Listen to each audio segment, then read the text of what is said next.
A tight-knit group of four young teens, dubbed as the Four Amigos, Alexandria, Samara, Leah, and Dejanique, suffered a tragic car crash, leaving many people scarred.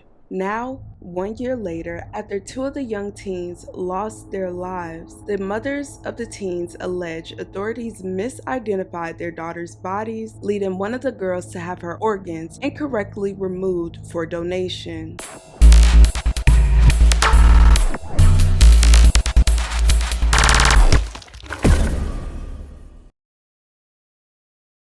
Samora Cooks was not only the youngest, but also the group's newest member. She grew up in a house with her mother, aunt, and grandmother outside of Atlanta before moving to Potomac just 2 months before the incident. Always smiling, the bright 15-year-old was known for her vibrant personality and loving spirit.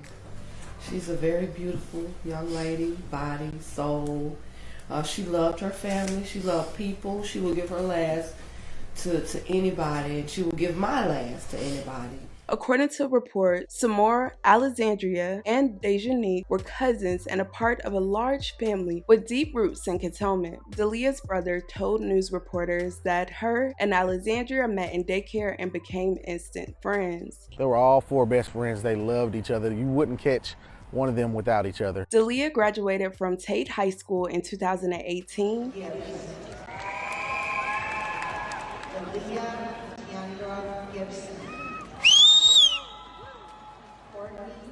She worked as a cashier at Walmart, and she was saving up her paychecks to afford tuition at Pensacola State College. She was a very beautiful young lady, perfect in my eyes and my heart, and will be very missed each and every day.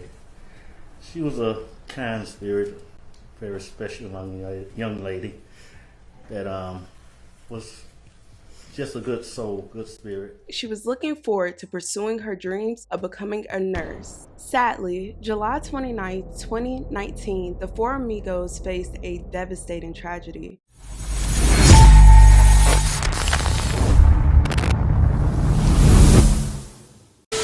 Evening. Thanks for joining us tonight. We're learning more about two cantonment teens who were killed in a car crash early Monday morning. Two others in that same crash are still in the hospital. Around 1:30 a.m., the group of four were traveling together in a Ford Focus. The car veered out of control and hit a utility pole. The driver, Dejanique, and Alexandria were transported to Sacred Heart Hospital in critical condition. According to Dejanique's mother, she suffered from a severe concussion and had internal bleeding in her stomach. And according to Alexandria's mother, she suffered a fractured skull, crushed eye socket, crushed sinus cavity, broken shoulder, and broken neck. Unfortunately, Leah and Samora lost their lives, and this sad and tragic story doesn't end here. Families say a case of mistaken identity stripped them of their peace and closure after the deaths of their daughters. They're now suing the Florida Highway Patrol, Escambia County Coroner, the Medical Examiner's Office, and 2 funeral homes. A lawsuit filed by Rhonda Cooks, the mother of Samora, alleges that Florida Highway Patrol found Leah's identification at the scene of the accident, but incorrectly tagged Leah as her daughter. Because of this error, the County Medical Examiner's Office extracted several organs from the body of Samora, who was not an organ donor. Making matters worse, Rhonda was denied permission after trying several times to view her daughter's body, both by the Medical Examiner's Office and by Faith Hope Funeral Home. When she was finally able to view her child's body, she realized it wasn't her child. I was thinking, well, maybe it's a chance that she's still, alive. It gave you a little hope. It gave me a little hope. It did. Samora's mother also accused the funeral home employees of not catching the error despite having photos of her daughter on hand. She furthermore stated that the workers repeatedly asked her for larger clothes, telling her that the swelling from the embalming process was making it difficult to dress her daughter, when in reality, they were dressing the wrong girl. In both parents' lawsuits, they claimed the funeral home and Florida Highway Patrol did realize the error and attempted to rectify the situation without letting the two families know what happened. So once I realized that it was not Samara when I walked in, the funeral home did say, well, that is Samara. And I said, on the tag it says Samara. I said, well, no. So as soon as I stepped out to go to the front desk to speak with the coroner. They snatched the Leah out immediately, so I wasn't able to go back in. And and then I know the Florida State Patrol was there, and they shouldn't have been. So.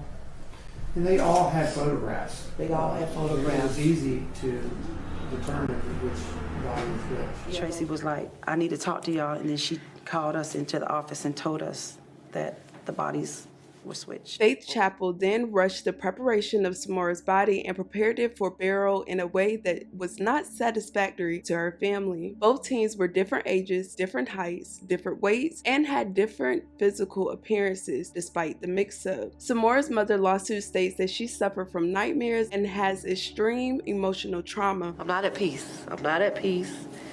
I'm not at peace. I feel like I haven't had a chance to mourn. The Leah's father also had much to say about the situation and how it further complicated their grieving process, and how his daughter was denied as an organ donor due to the mix-up. I say she was real brave with her wanting to be an organ donor, and for her not to get her last wish, to be, maybe help a number of people, maybe even save someone's life, or help someone down. It's just really, The two separate lawsuits were filed Thursday, March 4th, 2021. They named Florida Highway Patrol, the County Medical Examiner's Office, and the two funeral homes which took the bodies. Many people questioned the Florida Highway Patrol, and when they were asked for a statement, they stated, due to potential pending litigation, no further details will be released at this time. The Florida Highway Patrol extends its deepest condolences to the family for their tragic loss. This story is very sad and disturbing. I don't understand how someone can be so careless. I hope the family get justice. I can see now this will not be played out in the media at all. You guys, let me know your thoughts and your opinions about this. Love you guys. Thank you guys so much for watching, and don't forget to check on your loved ones. Any other questions from y'all? I hate the way that Samara was treated in that the final week of we couldn't see her, couldn't get those last moments in, and then when I was allowed to visit with her, I was robbed of that first chance of viewing her, because I did walk in and see Miss Leah, and it was not Samara, and Tammy got that chance to see my daughter, and I took that away from her, and she was, and it was taken away from her. I was just so nervous, and it's just, I'm saddened by the situation. I just really wish that they would have treated her with dignity, let her go out like a lady. I would hate for any other parent to go through this that we've gone through. It's like a repeated cycle of never ending of getting answers, and that's what I want answers, and I think we deserve answers.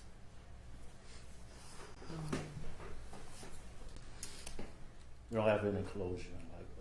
We just wanted to really just try to lay them to rest best we could, and not try to disturb that too much, but it was already disturbed, when the switch occurred, so there's no closure at all, so we're still like broken inside. We try to carry on each and every day, but we just want answers, and maybe make changes to the system and everything that's going on with the system, so it'll happen to nobody else, down the line. Right.